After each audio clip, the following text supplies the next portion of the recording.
À moins de 3 semaines de la fin du championnat de France de Ligue 2, les premiers contours de l'effectif du SCO version 2009-2010 se dessinent un peu plus vite que prévu.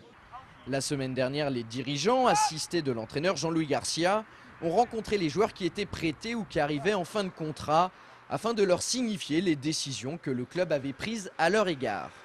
Il y a 15 jours, nous avions rencontré Deli Saou qui nous laissait entendre que le SCO ne comptait pas sur lui la saison prochaine. Aujourd'hui, c'est officiel, le latéral gauche angevin est prié d'aller voir ailleurs. Il y a 8 jours, c'est Nicolas Cousin, la doublure de Jean-Daniel Padovani, qui nous confiait qu'il ne serait pas conservé. Mais pour les autres joueurs, les informations n'avaient pas filtré jusqu'à ce matin. Maxime Josse va retourner à Sochaux, Floyd Aité va retourner à Bordeaux, Ted Lavie qui est en fin de contrat avec Bordeaux ne se verra pas proposer un contrat. Et enfin Vinicius, donc voilà pour les joueurs que nous avons rencontrés. À l'exception de Floyd Aïté que Bordeaux souhaite récupérer, et ça peut se comprendre au vu de la marge de progression de ce jeune talent, la grande surprise c'est bien entendu le cas Vinicius.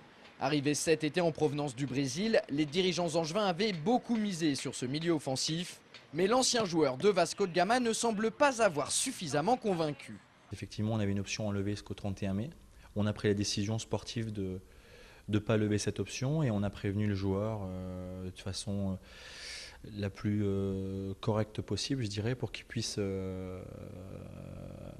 se retourner avec un nouveau projet. Il a un peu moins donné satisfaction aussi ces dernières semaines, ça joue. Il y a certainement de ça aussi qui a dû peser dans la balance. Au total, ça fait donc 6 joueurs sur le départ, et même 8 si l'on compte Paul Aloué-Folou qui va rejoindre l'AS Nancy-Lorraine et Blaise Kouassi qui est aujourd'hui certain de mettre un terme à sa carrière. Ça, c'était pour les partants à coup sûr.